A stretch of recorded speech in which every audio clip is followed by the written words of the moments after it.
Try this for 7 days. Live without personal identity and watch what changes. There comes a moment in every life when the soul grows tired, not tired of living, but tired of trying to live, tired of managing, correcting, defending, becoming. And when that weariness appears, it is often misunderstood. We imagine it to be discouragement or failure, but it is neither. It is the holy signal that the soul is ready to rest from the burden it was never meant to carry. You have not come here because you are weak. You have come because something within you has begun to whisper that the weight you have been bearing is not required of you. The constant sense of, I must do, I must become, I must fix, I must protect, this has grown heavy, and the soul, in its wisdom, knows when it has carried enough. The scripture says, "Come unto me, all ye that labor and are heavy laden, and I will give you rest." Notice carefully what is said. Not improvement, not reward, not answers. Rest. Rest from what? Rest from laboring under a sense of separation. Rest from the belief that life depends upon a personal self struggling to survive in a world it does not control. This is not an invitation to effort. It is an invitation to stillness. And stillness is not something you do, it is something you allow. The psalmist spoke of this when he wrote, "Be still and know that I am God." He did not say, think about God. He did not say, believe in God. He said, be still. For in stillness, knowing arises without effort. Now let us be clear from the beginning. What we are about to explore is not a challenge in self-discipline, nor a program of self-improvement. It is not about becoming better, more spiritual, more worthy, or more enlightened. It is about allowing something to fall away, something that has been assumed but never questioned.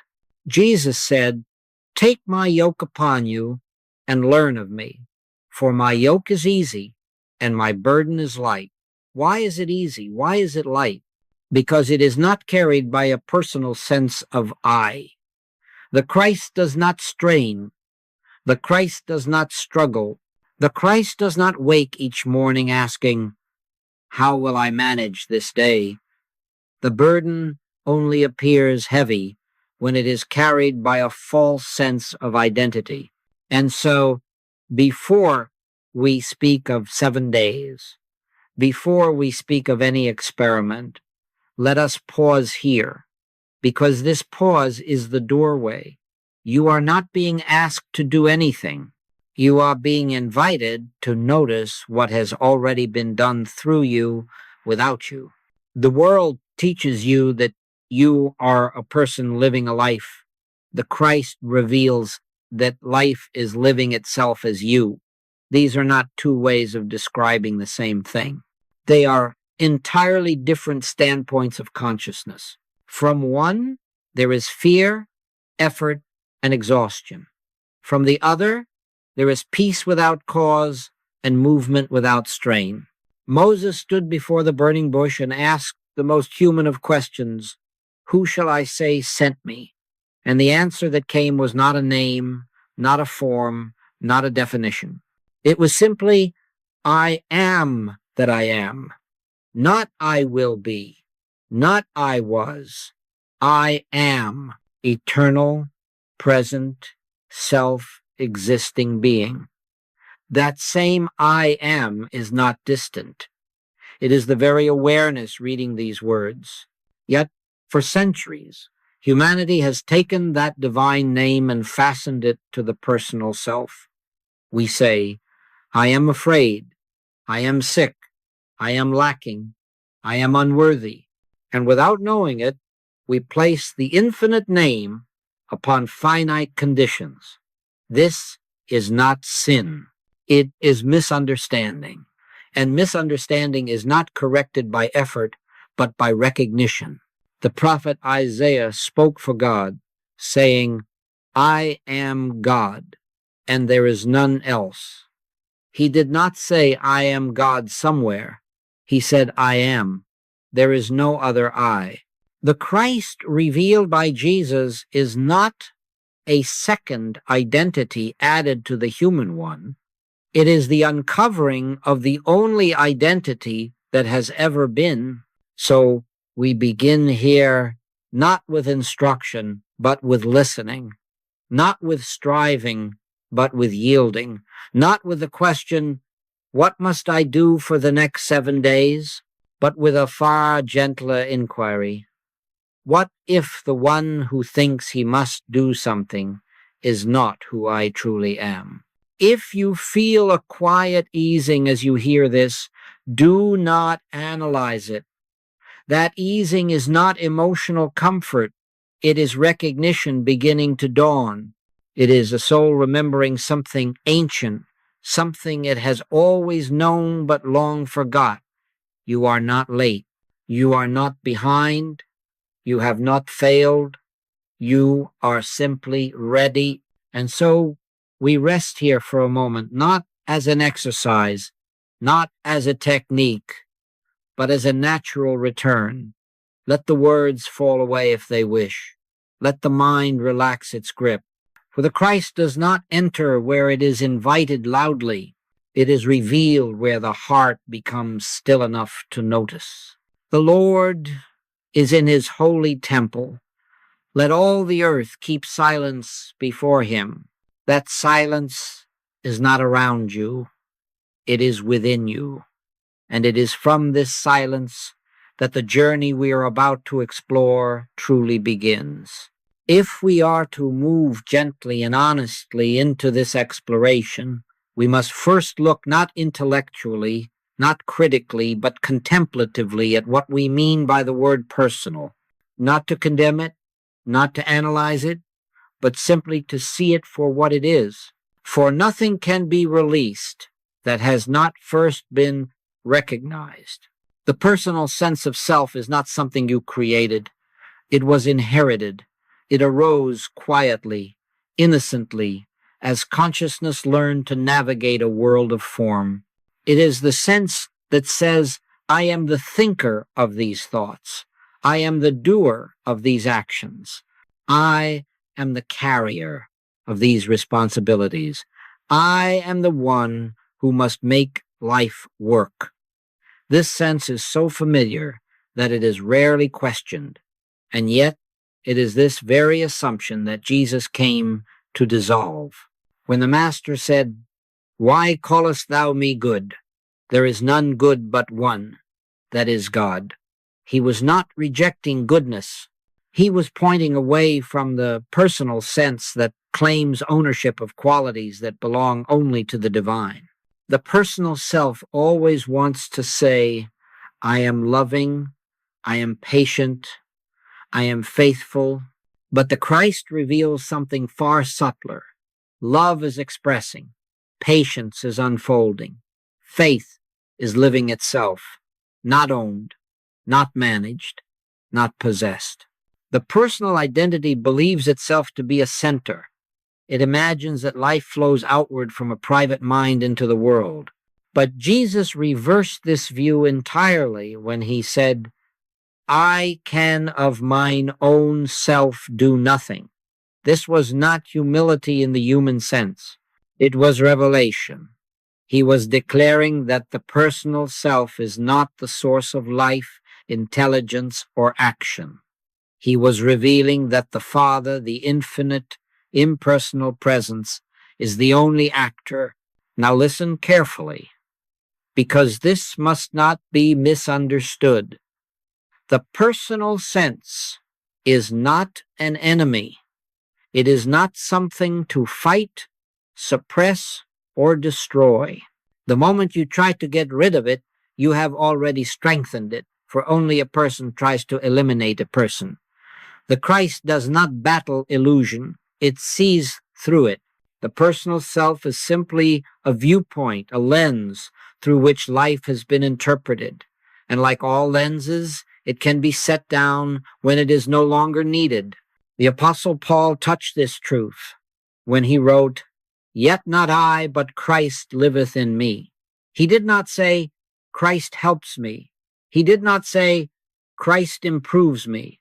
He said, "Not I." That is not annihilation. That is clarification. The personal sense lives in time. It remembers the past. It anticipates the future. It carries regret and fear as though they were possessions. But the Christ lives in now. The Christ says, "Before Abraham was, I am." Not I was, not I will be, I am. Eternal presence cannot be burdened by history, nor threatened by tomorrow. And here we begin to glimpse the quiet secret. Suffering does not arise because conditions exist, but because identity has been placed in the condition. Fear hurts because someone claims it. Lack disturbs because someone believes it belongs to them. Responsibility overwhelms because someone imagines they are the sole source of action. Remove the owner, and the burden dissolves not by magic, but by truth. This is why Jesus could sleep in a storm. This is why he could stand unmoved before accusation. This is why he could say, "Peace I leave with you, my peace I give unto you. Not as the world giveth. The world gives peace to the person. The Christ is peace, and therefore cannot lose it." So, when we speak of living without personal identity, we are not speaking of becoming passive, indifferent, or detached from life. We are speaking of living from a different center, or more accurately, discovering that there has always been only one center, and it was never personal. The prophet said, "In him we live and move and have our being." Not beside him, not helped by him, in him. If this is true, and it is, then the personal sense has never been the doer. It has only believed itself to be, and this belief is not corrected by effort. It is corrected by seeing. When light enters a dark room, darkness does not struggle to leave. It simply is not there anymore. So too, when the Christ is recognized as the true identity, the personal sense gently recedes, not because it is pushed away, but because it is no longer needed. We are not rushing ahead. We are not laying out a system. We are simply allowing understanding to unfold at its own pace. For the Christ never moves hurriedly. It waits patiently until consciousness is ready to recognize what has always been true. And if, as you listen, you feel a subtle resistance, or a quiet curiosity, or even a faint relief, do not analyze that either. These are signs that something deeper than the mind is responding. The seed is not being planted, it is being remembered. Let us continue gently, then, into the next unveiling, not to add more knowledge, but to see more clearly what has been silently shaping your experience all along. There is a burden that most of humanity has carried so long that it is no longer felt as a burden at all. It has become familiar, habitual, almost invisible. And because it is invisible, it is rarely questioned. Yet it is this unseen weight that lies beneath much of what is called struggle, anxiety, and spiritual longing. The burden is not illness. It is not lack. It is not circumstance.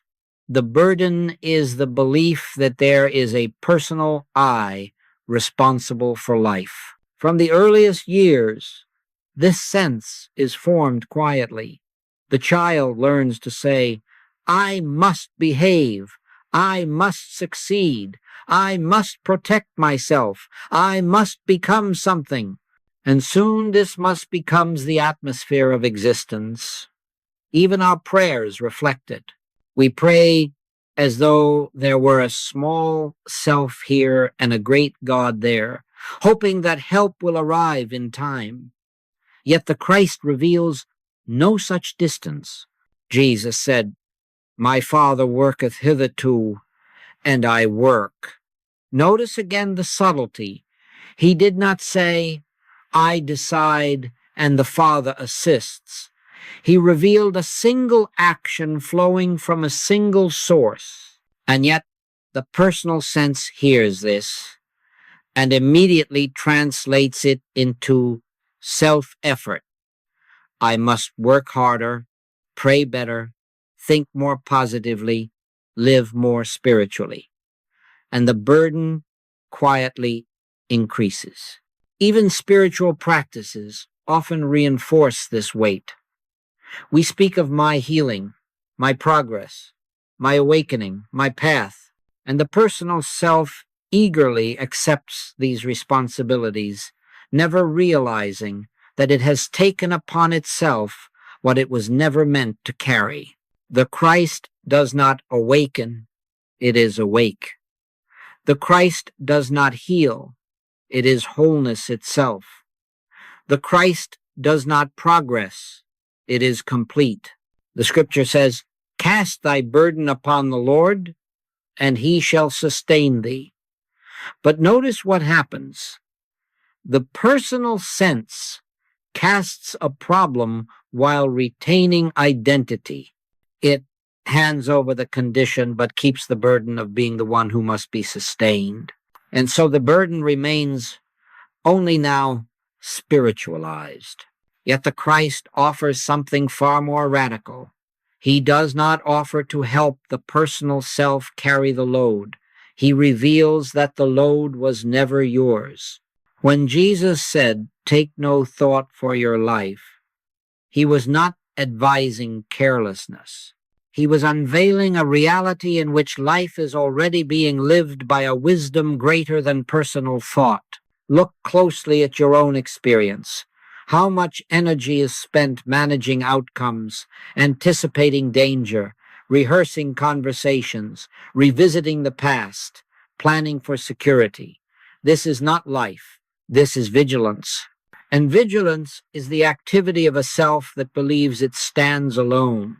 The prophet Isaiah spoke for God, saying, "I will go before thee and make the crooked places straight. Not I will advise thee how to straighten them. Not I will assist thee when thou hast done thy best. I will go before thee." This is not poetry. This is revelation. Life is not following you. You are following life. And here we begin to see the hidden cost of personal identity. It is not merely emotional fatigue. It is the constant sense of separation from the source of being. It is the belief that love must be earned, safety must be secured, peace must be achieved. It is the feeling of being a fragment in a vast and uncertain world. Jesus never lived from this sense. That is why he could say, "Which of you by taking thought can add 1 cubit unto his stature?" Thought, in the personal sense, adds nothing to being. It only obscures what is already present. The Christ does not improve life. It reveals life as it is. And so, the burden we never questioned begins to reveal itself not as something imposed upon us by fate or society, but as an assumption quietly accepted long ago. The assumption that I am a person who must manage life. Do not judge this assumption. Judgment strengthens what it condemns. Simply see it. For the moment it is seen, it begins to loosen its hold. And as it loosens, something unexpected occurs. There is space. There is breath. There is a subtle easing that has no outer cause. This is not relief because circumstances have changed. This is relief because identity has shifted even slightly. the soul begins to sense that it has been trying to live a life that was never meant to be lived personally. The psalmist wrote, "The Lord is my shepherd, I shall not want." He did not say, "I shall not want if I shepherd myself well." He revealed a state of being in which lack has no foothold because ownership has been relinquished. And so we stand here, not yet releasing the burden, but recognizing it. Recognition always precedes release. You cannot lay down what you do not know you are carrying. But once it is seen, the laying down happens naturally, without force. We are not rushing. We are not demanding change. We are allowing truth to do what truth always does. When it is recognized, it liberates. Let us continue then, gently, into the next unfolding, where time itself begins to lose its authority, and the sense of urgency that drives the personal self begins to dissolve. There is a tendency in the human mind to believe that truth must be reached gradually, that freedom lies somewhere ahead, that realization is the reward of long effort and faithful endurance. And so the personal sense is always looking forward. One day I will understand. One day I will arrive. One day I will be free. Yet the Christ knows nothing of one day. The Christ lives only as now. When Jesus said, "Now is the accepted time. Behold, now is the day of salvation," he was not offering encouragement. He was stating a fact of being. Salvation is not an event in time. It is the recognition of what is eternally present. And because it is eternally present, it does not require time to become real. It requires only the yielding of the belief that something is missing.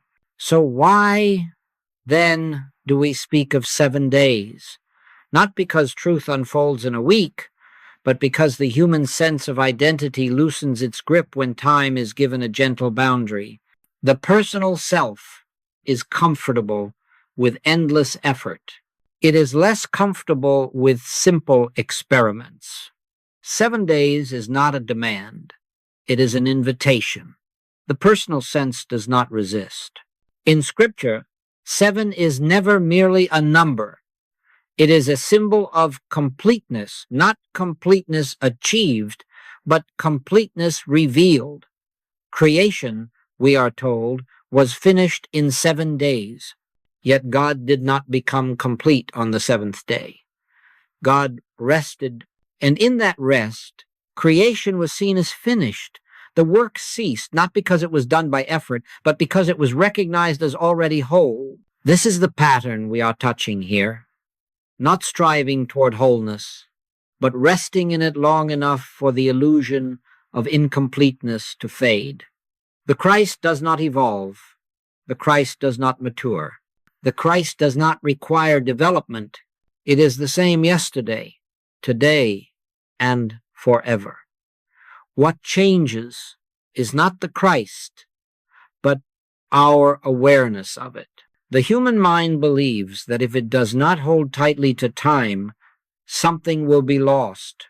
Yet it is time itself that keeps the personal self in bondage. Time says, "You were damaged. You must repair. You may fail again. You are not there yet." The Christ says only, "I am." Jesus never postponed truth. He never said, "Later you will be free." He said, "Ye shall know the truth, and the truth shall make you free." Not will make you free, but shall. Freedom is not delayed. It is immediate when truth is recognized. 7 days, then, is not a schedule. It is a soft doorway. It is a way of saying to the personal sense, let us pause our lifelong project of becoming, just for a little while, not forever, not heroically, just enough to see what happens when the burden of time is set down. During these days, nothing is being built, nothing is being achieved, nothing is being accumulated. The Christ is not strengthened by duration, Silence does not deepen because of hours counted. Recognition is not impressed by calendars. And yet, something subtle occurs when the mind is told it need not carry the future for a short while. Anxiety begins to loosen. Urgency begins to soften. The constant inner voice that says, I must hurry, I must get this right, I must not waste time, begins to lose its authority. The prophet wrote, They that wait upon the Lord shall renew their strength. But waiting, in the spiritual sense, is not passive endurance. It is the cessation of self-driven motion. It is the quiet standing aside that allows divine activity to be revealed. Strength is renewed not because effort continues, but because effort stops. 7 days is enough, because truth does not need proof. It needs exposure. When sunlight enters a room, it does not ask how long the darkness has been there. Darkness has no history in the presence of light. In the same way, the personal sense, no matter how long it has governed experience, has no power when the Christ is recognized, even briefly. And so we do not enter these days with expectation. Expectation belongs to time. We enter with openness. We are not watching the clock. We are not measuring progress. We are simply allowing the false sense of urgency to rest. This is not delay. This is not postponement. This is immediacy revealed through gentleness. For the Christ is not dramatic. It does not announce itself. It becomes evident the moment resistance relaxes. If you feel even a faint sense of relief at the thought that nothing must be accomplished, that no future moment holds your freedom, then you are already touching the truth. That relief is not emotional comfort. It is the recognition that eternity does not hurry. Let us continue now, not by planning what must be done, but by uncovering what has always been quietly present beneath the effort to do anything at all. Now we come to the heart of what is being offered, not as a method, not as a discipline, but as a quiet turning of consciousness. It must be said gently, for the mind is quick to misunderstand this point. What is before us is not something to be practiced in the usual sense. It is something to be ceased. The personal sense is always asking, what must I do? What must I apply? What must I remember? And the moment that question arises, the burden subtly returns. For the Christ is never reached by effort. Jesus did not say, strive to enter in. He said, the kingdom of God is within you. That which is already within cannot be attained by movement toward it. It can only be revealed by stillness. The experiment, then, is not to become more aware, but to stop interfering with awareness. It is not to control thought, but to withdraw belief from the thinker.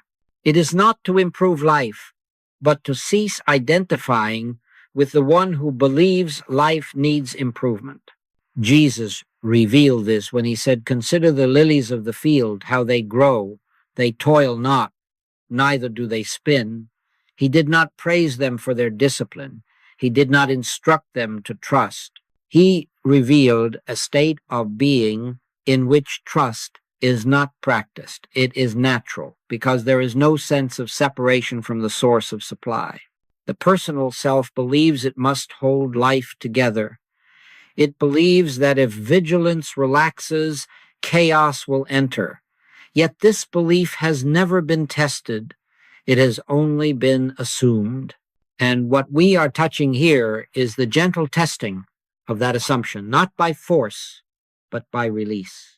To release does not mean to suppress thought. Suppression is effort. It means to see thought arise without granting it identity. A thought appears, perhaps fearful, perhaps urgent. The personal sense immediately says, "This is my thought, and I must respond." But the Christ sees differently. The Christ sees thought as an appearance moving through consciousness, not as a command. Scripture tells us, "Let this mind be in you, which was also in Christ Jesus." It does not say, "Improve your mind." It does not say, "Discipline your thinking." It reveals that there is a mind already present, a divine consciousness that does not react, does not fear, does not plan for its own survival. So the central principle is this: when something arises, fear, desire, responsibility, judgment, you do not rush to deal with it. You do not deny it. You do not spiritualize it. You simply refrain from saying, "This is mine." This is the moment where identity loosens. The personal self lives by ownership. It survives by claiming my problem, my body, my future, my mistake, my responsibility. But the Christ claims nothing and therefore carries nothing. Jesus said, "Take therefore no thought for the morrow." Again, this is not advice, it is revelation. Thought for the morrow belongs to the belief in a future self that must be protected. The Christ lives as now, and now requires no defense. The experiment is not to stop thinking, but to stop believing that thinking is you. When thought arises, let it rise. When emotion appears, let it appear. But remain as the awareness in which these things come and go. This awareness does not comment, it does not judge, it does not act, and yet action flows naturally from it without strain. The Apostle Paul touched this when he wrote, "For it is God which worketh in you both to will and to do of his good pleasure." Not God assists your will, but God worketh in you. The moment this is recognized, effort loses its necessity. This is why we say the experiment is not doing, but releasing. Doing belongs to the belief that something is missing. Releasing belongs to the recognition that nothing has ever been absent. The Christ is not summoned by words. It is revealed the moment striving ceases. If the mind asks, "Am I doing this right?" that question itself reveals the personal sense at work, and there is no need to correct it. Simply see it. The seeing is enough. The light does not fight the shadow. It reveals it. And so we are not preparing techniques for the coming days. We are preparing willingness. Willingness to pause, willingness to let go of ownership, willingness to discover that life has always been living itself without personal supervision. This is not passivity. It is trust without effort. It is faith without belief. It is rest without collapse. It is the still confidence that comes when identity is no longer lodged in the one who thinks he must manage existence. We are not finished. We are only deepening. For what follows is not instruction, but orientation, a way of being carried through the days without structure, without strain, without the need to succeed. Let us continue now into that unfolding where the days are no longer measured by tasks, but by a single, gentle inner stance. Now we arrive at what may seem, to the personal sense, the most unusual part of this entire journey. For here there are no steps to follow, no schedule to keep, no spiritual assignments to complete. There is no marking of progress, no checking of results, no measuring of success. And yet, this is not disorder. It is the highest form of order, the order that arises when life is allowed to live itself. The 7 days are not 7 different practices. They are not stages of ascent. They are not levels of attainment. They are simply 7 opportunities to remain in a single orientation of consciousness. And that orientation is this. Whenever something arises, you pause. You do not pause to analyze. You do not pause to correct. You do not pause to make something happen. You pause because the Christ does not react. Reaction belongs to the personal sense. Recognition belongs to the Christ. When fear appears, and it may, you do not ask why it has come. You do not attempt to overcome it. You pause. And in that pause, something quiet but powerful begins to assert itself. You begin to sense that the awareness of fear is untouched by fear. When lack appears, perhaps as worry, perhaps as comparison, perhaps as concern for the future, you do not rush to affirm abundance. You do not argue with the appearance. You pause. And in that pause, the I that is aware of lack reveals itself as incapable of lacking. When responsibility presses in, when the mind says, I must handle this, I must decide this, I must carry this, you do not resist responsibility. You pause, and in that pause, you may begin to feel that something deeper is already moving, already unfolding, already acting without strain. Jesus lived entirely from this orientation. That is why he could say, the Father that dwelleth in me, he doeth the works. He did not say this after prayer. He did not say it after success. He said it as a statement of fact.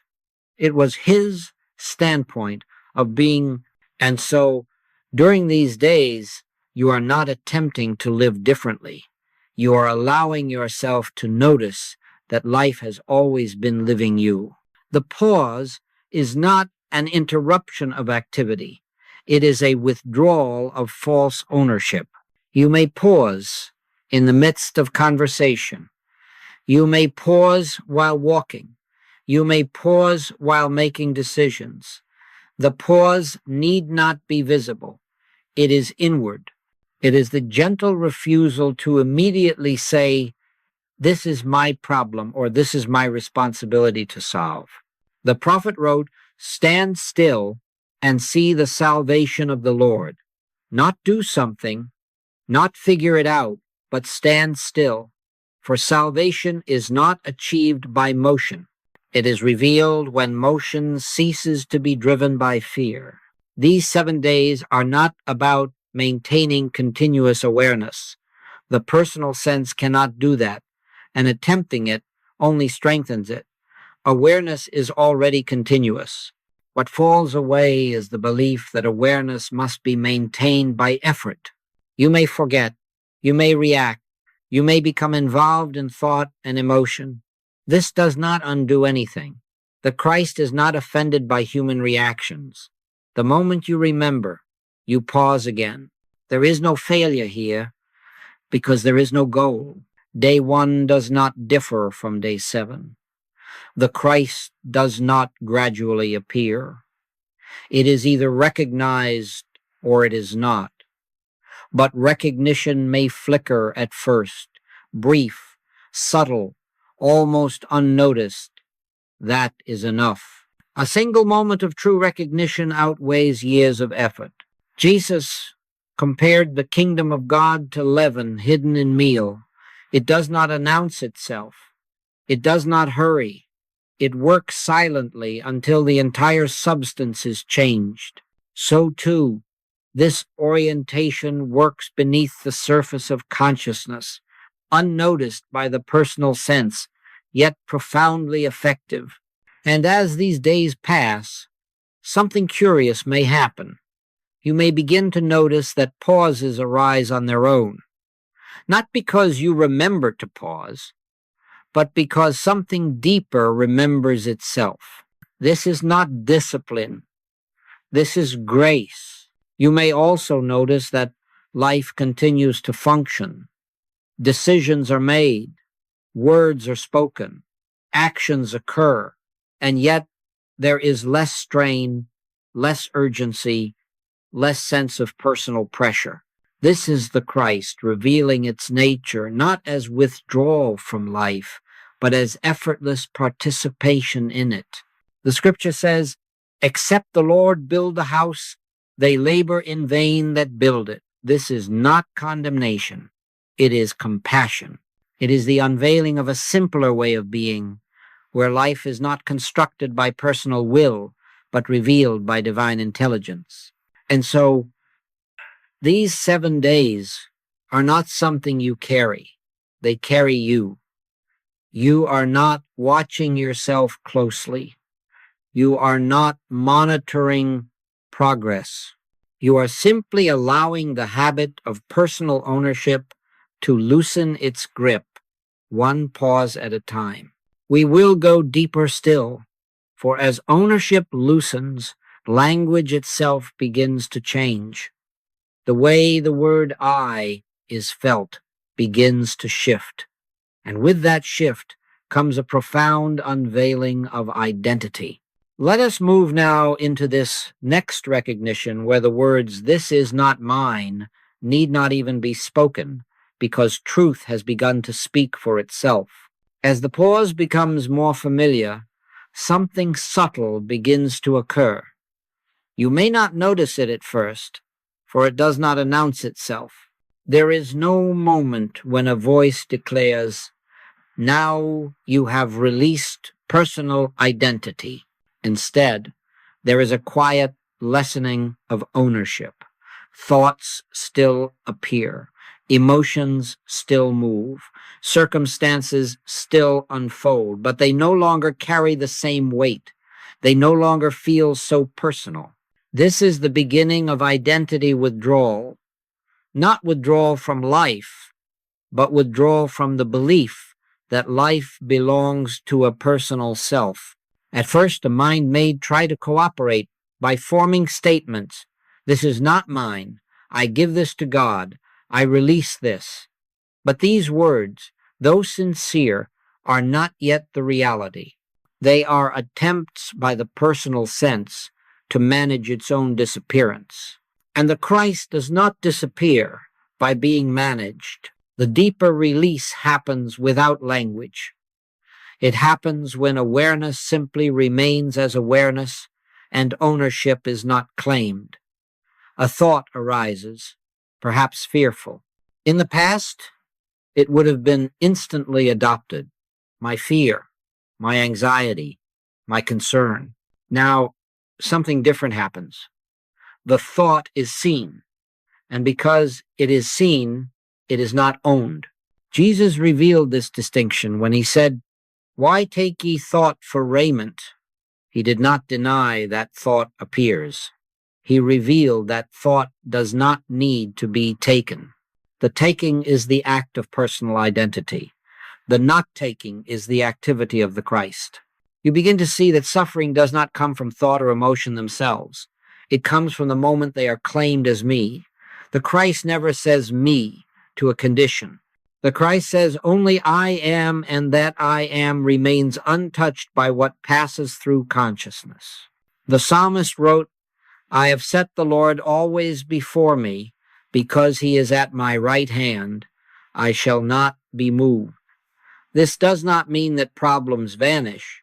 It means that identity has shifted from what is moving to that which is unmoved. When fear arises and no one claims it, it begins to dissolve, not because it is fought, but because fear cannot survive without a host.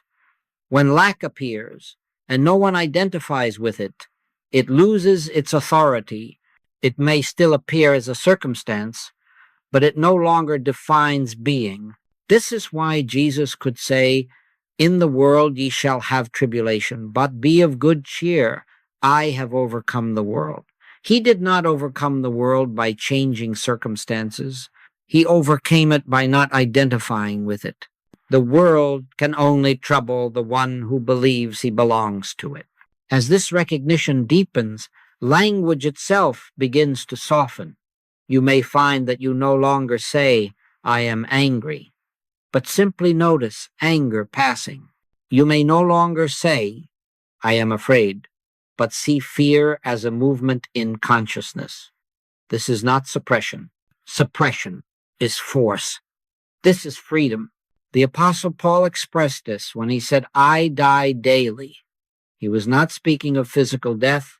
He was speaking of the daily, gentle dying of personal ownership. The personal sense is not destroyed. It is outgrown. It loses its central position and becomes transparent. At this stage, the Christ begins to feel less like an idea and more like a presence. Not a presence you summon, but a presence that has always been there, quietly waiting for attention to shift. You begin to sense that awareness itself is stable, unmoving, unthreatened. It does not rush. It does not react. It does not defend. And because awareness is no longer entangled in what appears, action becomes simpler. Decisions arise without anxiety. Words come without rehearsal. Silence becomes comfortable. Life begins to feel less like a task and more like a flow. Jesus said, "He that believeth on me, the works that I do, shall he do also." This was not a promise of miracles. It was a revelation of identity. When the personal sense steps aside, the same consciousness that lived through Jesus lives through you, not as imitation, but as expression. You may notice that you are no longer asking, "What should I do?" Instead, something acts. This does not mean passivity. It means that action no longer carries the weight of self-importance. It is not my action. It is life unfolding. This is the meaning of saying, "This is not mine," without words. It is not denial. It is not avoidance. It is the recognition that nothing that appears has the authority to define what you are. And as this recognition stabilizes, something else begins to emerge, something quiet, unmistakable, and deeply reassuring. You begin to see that peace is not something you feel occasionally. It is something you are. Let us move now into this next unfolding where the effects of this recognition begin to show themselves naturally, without effort, without intention, without striving. As identity loosens its grip on the personal sense, changes begin to appear not as events, not as achievements, but as quiet evidences of a deeper order coming into view. These changes are often overlooked at first, because the personal mind expects drama. It looks for signs, results, proofs, but the Christ reveals itself gently, like dawn rather than lightning. One of the first things you may notice is a lessening of urgency. Situations that once demanded immediate reaction no longer press with the same intensity. The mind may still present its familiar messages. This must be handled now. This is serious. This cannot wait, but something deeper does not rush to obey. There is space where there once was compulsion. This is not indifference. It is discernment. The Christ does not hurry because eternity has no deadlines. Jesus moved deliberately, calmly, even when crowds pressed upon him, even when danger was near. He lived from a place where time did not rule. You may also notice that thoughts lose their sharpness. They still arise, but they do not pierce as deeply. Worry may appear, but it fades more quickly. Old patterns of self-criticism may surface, but they no longer seem authoritative.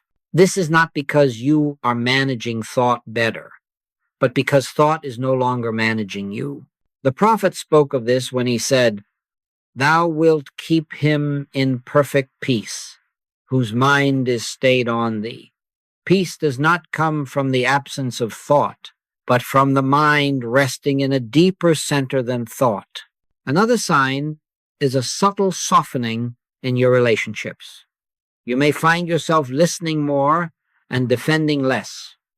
Reactivity loosens. The need to be right diminishes, not because you are practicing kindness, but because the personal self that needed validation is no longer at the center. The Christ has no need to protect an image. Jesus said, "Judge not, that ye be not judged." This was not a moral command. It was a description of consciousness. Judgment arises from separation. When separation dissolves, judgment has no foundation. You may also begin to notice moments of peace that have no explanation. No condition has changed. No problem has been solved. And yet there is calm. This peace does not announce itself as spiritual. It simply is.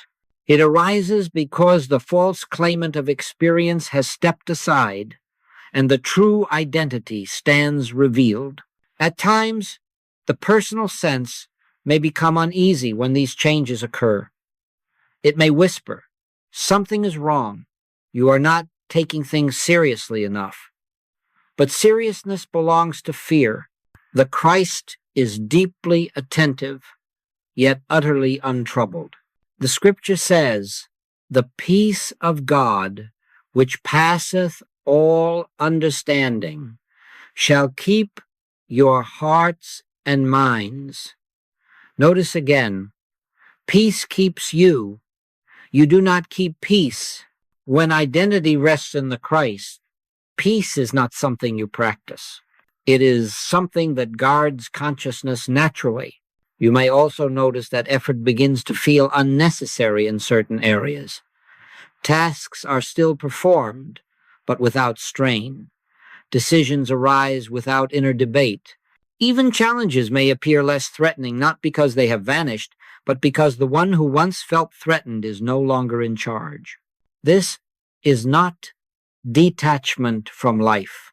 It is intimacy with life, free of fear. The Christ does not stand apart from experience. It stands within it, untouched. It is important not to grasp at these signs. The personal sense will attempt to claim them.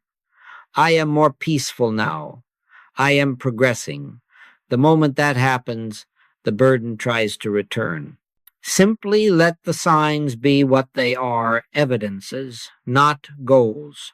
Jesus never told his disciples to look for signs within themselves. He pointed always to the Father within, knowing that when attention rests there, all else aligns naturally. These early changes are not the purpose of the journey. They are its fragrance. The purpose is not improvement of experience, but clarification of identity. And as identity continues to clarify, something deeper and more practical begins to unfold. For the Christ is not only peaceful, it is intelligent. It does not merely soothe, it guides. And as recognition stabilizes, you may begin to sense that life is not something you must navigate, but something that knows exactly how to move. Let us turn now to this next realization, where the Christ ceases to be an inward concept and begins to function as the living intelligence of your daily life. There comes a moment often unnoticed when the Christ ceases to be something you think about and begins to be something you live from. It does not arrive with announcement. It does not declare itself as realization. It simply begins to function, and this is how you know it is real. Up to this point, much of what we have touched may have felt inward, subtle, almost hidden. But the Christ is not an abstraction. It is not a mystical idea meant only for quiet moments. It is the living intelligence of being, and when it is recognized, it naturally expresses itself in the ordinary movements of life. Jesus never separated spirituality from practicality. He did not retreat from the world to preserve his peace.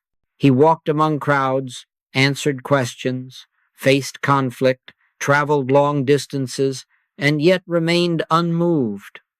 Why? Because he was not living as a person navigating circumstances. He was living as the Christ through which circumstances unfolded. He said, "The words that I speak unto you, I speak not of myself, but the Father that dwelleth in me, he doeth the works." Notice again the simplicity. He did not say, "I pray before I speak." He did not say, "I try to listen carefully." He revealed a state of consciousness in which speech arises from a deeper source than personal thought. As the Christ becomes practical in your own experience, you may notice that decisions no longer feel burdensome. There is less inner debate, less weighing of options, less fear of making the wrong choice. This does not mean that choices disappear. It means that choice is no longer driven by anxiety. The Christ does not deliberate in fear. It knows, and this knowing is not intellectual. It is quiet, immediate, and certain without argument. You may find yourself acting without rehearsing, responding without planning, moving without strain. This is not recklessness. It is alignment. The prophet said, "I will instruct thee and teach thee in the way which thou shalt go. I will guide thee with mine eye," not with pressure, not with urgency, with vision. Guidance does not shout. It reveals. At this stage, prayer begins to change. You may find that you are no longer asking for answers. You are no longer pleading for direction. You are resting in a listening that has no words. And in that listening, life arranges itself. Jesus demonstrated this repeatedly. When faced with hunger, he did not worry about supply. When faced with illness, he did not struggle to heal. When faced with hostility, he did not defend himself. He stood in the awareness that the Christ is not reactive, and because it is not reactive, it is effective. You may notice that problems no longer dominate your inner space. They still appear as situations, but they do not occupy consciousness. They do not demand attention. They do not insist on personal effort. And often, though not always immediately, they resolve themselves in ways the personal mind could never have planned. This is not because you have learned a better strategy. It is because strategy has given way to intelligence. The Christ is not clever. It is wise. It does not manipulate outcomes. It allows harmony to reveal itself. The Apostle Paul spoke of this when he said, "I have learned in whatsoever state I am, therewith to be content."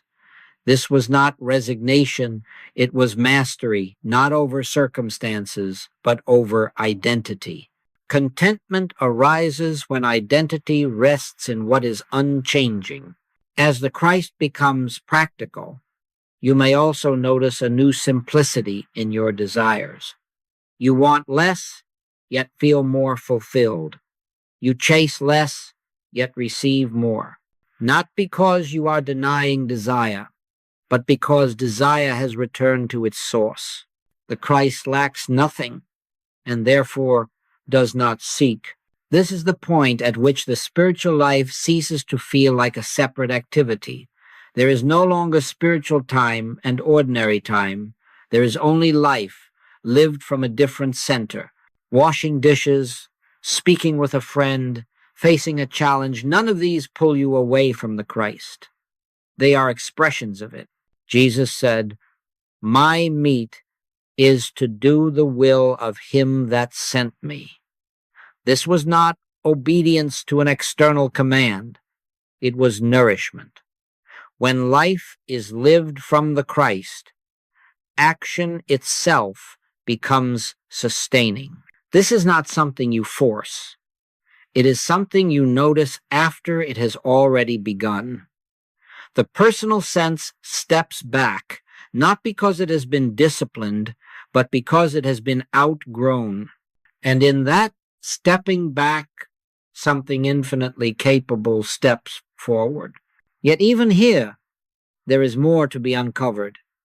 For as the Christ becomes practical, it also reveals something startling.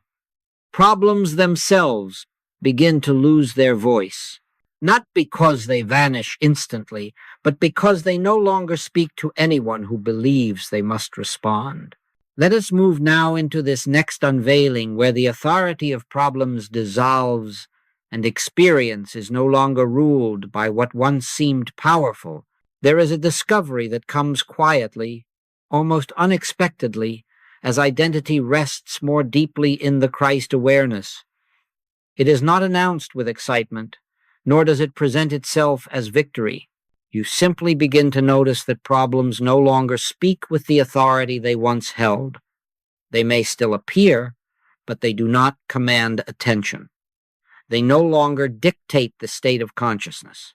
This is not because problems have disappeared. It is because their audience has changed.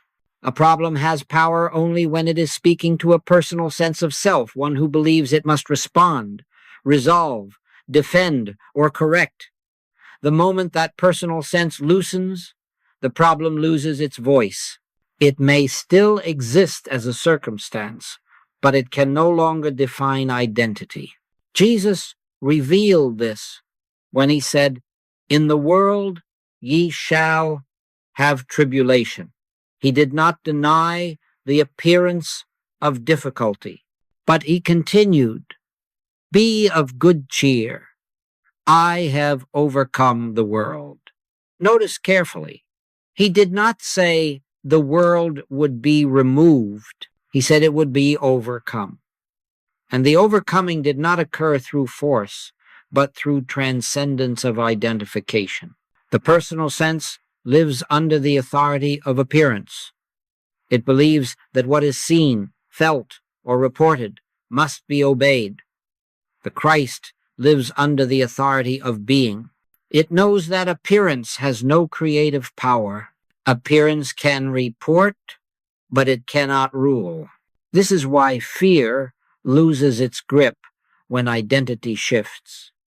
Fear speaks loudly, but it has no substance of its own. It requires belief to survive. When fear arises, and no one says, "This is my fear," it begins to dissolve. It is like a voice echoing in an empty room.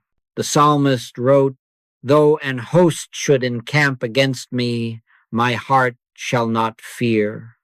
This was not optimism, it was identity speaking. Fear cannot occupy a heart that does not belong to the personal self. The same is true of lack.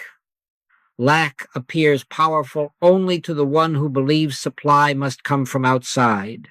But Jesus said, "Fear not, little flock, for it is your Father's good pleasure to give you the kingdom." The kingdom is not added to you. It is revealed as you, and what is revealed cannot be withheld. As this recognition deepens, you may notice that problems no longer demand constant mental engagement. You are no longer rehearsing them, explaining them, justifying them, or defending against them. They may arise, but they pass more quickly. They do not linger because they are not being fed. The Apostle Paul spoke of this when he said, "We look not at the things which are seen, but at the things which are not seen." He did not mean denial of appearance. He meant that identity no longer rests there. Consciousness has found a deeper anchor. This does not mean that you become careless. On the contrary, action becomes clearer and more effective. When a problem does require response, that response arises without panic, without mental noise, without the weight of personal responsibility. It is done, and then it is released. The Christ does not carry yesterday's problem into today. It does not anticipate tomorrow's difficulty. It acts in the present and rests in the present. That is why Jesus could say, "Sufficient unto the day is the evil thereof." Not because evil is important, but because tomorrow does not exist for the Christ. At this point, many are tempted to believe they have achieved detachment, but detachment still implies separation. What is happening here is not detachment from life, but intimacy with life, free of fear. Problems lose their voice not because they are ignored, but because they are no longer mistaken for identity. You may still notice thoughts saying, "This could go wrong," or "This might not work." But these thoughts now sound hollow. They no longer feel urgent. They no longer feel convincing. They are seen as movements, not commands. Jesus demonstrated this when he stood before the cross. He did not deny the appearance of suffering, but he did not identify with it. He said, "Father, into thy hands I commend my spirit." He placed identity where no problem could reach it. And this is the great turning point. When problems lose their psychological authority, life ceases to feel like a battlefield. You are no longer defending peace. Peace becomes the ground on which everything stands. Yet, just as freedom begins to reveal itself, there often arises a final resistance, quiet, subtle, and deeply human. It is the fear that if the personal sense dissolves completely, something essential will be lost. Let us move now into this next and delicate unveiling, the fear that appears just before freedom, and why it has no power once it is seen. As the personal sense begins to loosen its final hold, there often arises a fear so quiet and subtle that it may not at first be recognized as fear at all. It does not shout, it does not panic, it whispers, and what it whispers is this: "If I am not here, who will take care of my life?" This fear is not a sign of failure. It is not a step backward. It is the last defense of a sense of self that has believed for a very long time that it was necessary.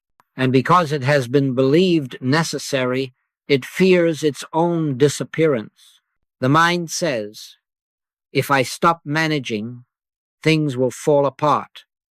If I do not plan, protect, anticipate, and control, I will be harmed." But this fear has never tested its own assumption. It has only repeated it, and now, as silence grows more familiar than effort, the assumption trembles.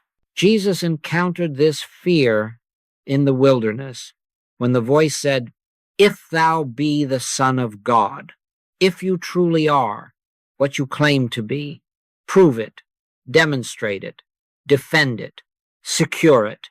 But Jesus did not respond with proof. He did not respond with defense. He responded with truth. "Man shall not live by bread alone, but by every word that proceedeth out of the mouth of God." In other words, life is not sustained by personal effort. It is sustained by divine being. This fear often appears as concern for responsibility. What about my family, my work, my obligations? But responsibility, when claimed personally, becomes burden. When lived as expression, it becomes grace. The Christ does not abandon responsibility. It fulfills it without strain. The prophet Isaiah heard God say, "I will uphold thee with the right hand of my righteousness." Not I will help you uphold yourself. Not I will strengthen your efforts. I will uphold thee. The fear arises only when this promise is not trusted as literal truth. There may also be a fear of losing individuality. If the personal self dissolves, Will I become nothing? Will I disappear? But individuality is not destroyed by the Christ. It is purified. What falls away is not uniqueness, but separation. The wave does not cease to exist when it knows itself as water. It ceases only to fear the ocean. Jesus said, "Whosoever shall lose his life for my sake shall find it." This was never a call to self-erasure. It was a revelation that the false sense of life must fall away for the true life to be revealed. What is lost is limitation. What is found is fullness. This fear may appear suddenly, even after long periods of peace. Do not be alarmed by it. Do not analyze it. Do not attempt to overcome it. Simply see it for what it is, the last echo of a belief that no longer has authority. Fear always speaks in the future tense. What if? What will happen? What might occur? The Christ speaks only as now, and in now, fear has no substance. The psalmist wrote, "Yea, though I walk through the valley of the shadow of death, I will fear no evil." Not because the valley disappears, but because identity is not placed in the shadow. Fear dissolves when it is seen as a shadow, an appearance without substance. As this final fear is met with understanding, something extraordinary happens. Trust arises without effort.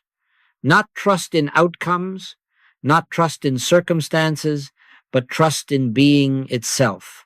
You begin to sense not as belief, but as knowing that life has always been carrying you. And when this knowing stabilizes, the personal sense no longer needs to defend its existence. It gently recedes, like a servant who realizes the master has always been present. Now we are ready to move into the next unfolding, not the disappearance of life, but the emergence of a new way of living, a way not governed by personal effort, but by divine unfolding. Let us continue into this recognition where life is no longer owned, but lived, no longer managed, but expressed. When the final defenses of personal sense begin to soften, something entirely new yet strangely familiar comes into view. It is not dramatic. It does not announce itself as a spiritual attainment. It simply feels natural. Life begins to move without the constant sense of mine. And in that absence of ownership, a deeper harmony quietly takes over. Living without ownership does not mean withdrawing from life. It does not mean neglecting duties, abandoning relationships, or refusing action. It means that action is no longer claimed as personal.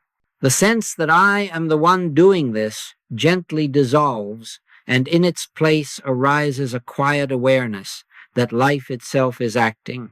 Jesus lived entirely from this standpoint. That is why he could say, "I seek not mine own will, but the will of the Father which hath sent me." This was not submission to an external authority. It was the recognition that there is only one will, one intelligence, one life, expressing itself through all forms. When ownership falls away, you may notice that activity continues, but strain does not. Words are spoken, but they are not rehearsed. Decisions are made, but they are not agonized over. Love flows, but it is not demanded. Forgiveness happens, but it is not forced. The Christ does not try to be loving. Love is its nature. The Apostle Paul touched this mystery when he said, "For me to live is Christ."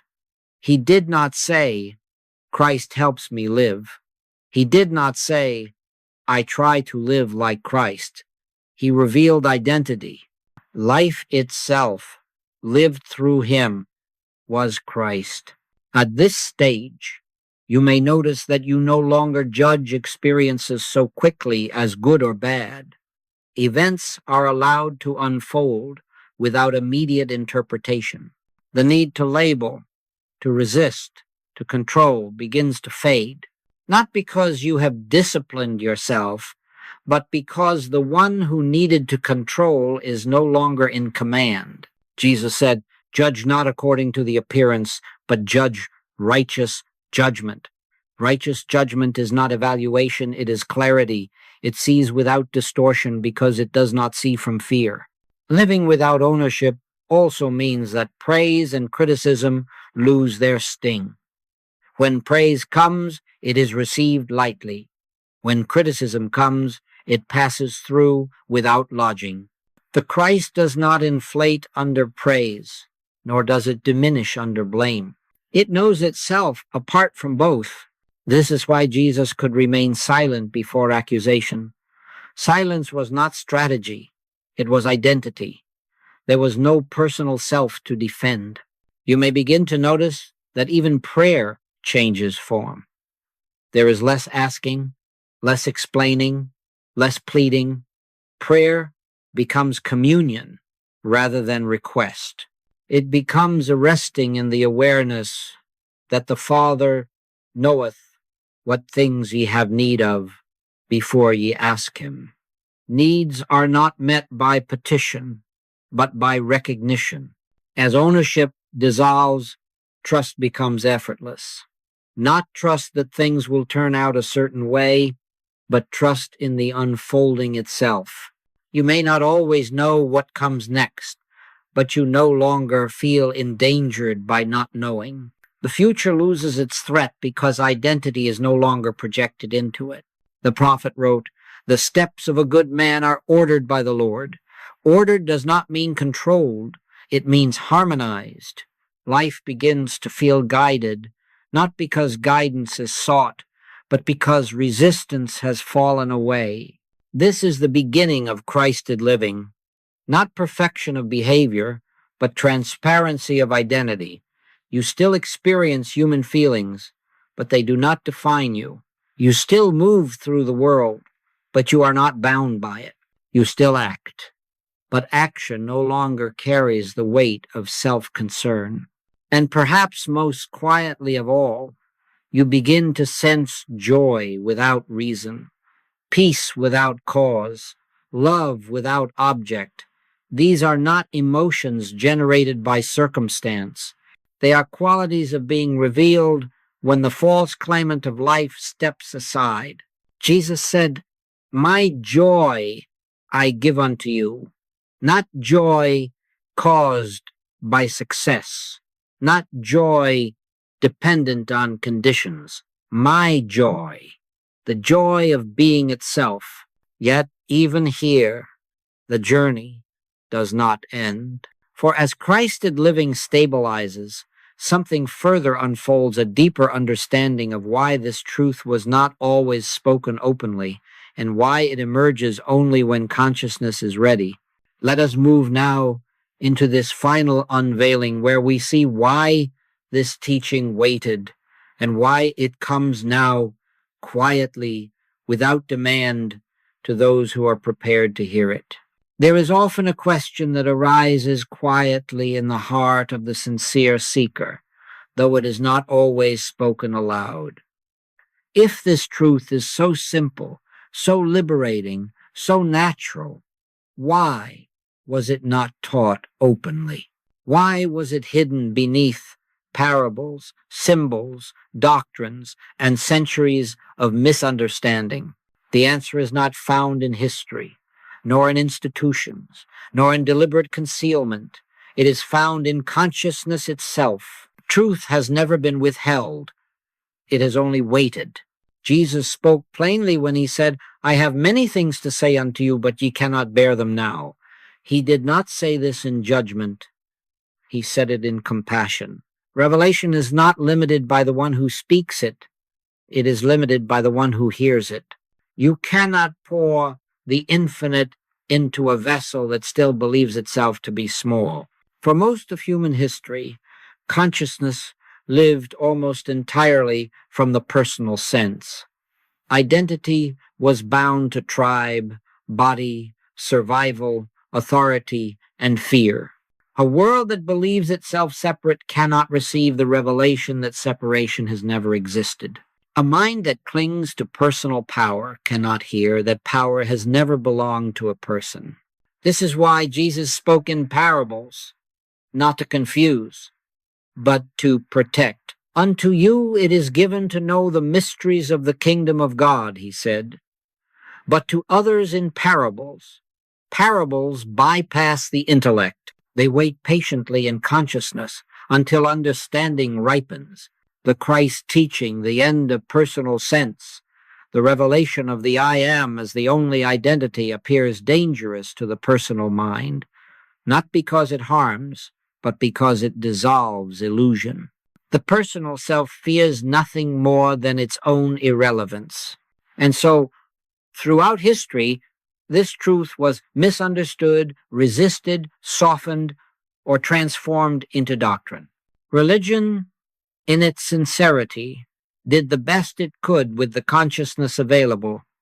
It preserved the story of Jesus when the world could not yet receive the state of consciousness from which he lived.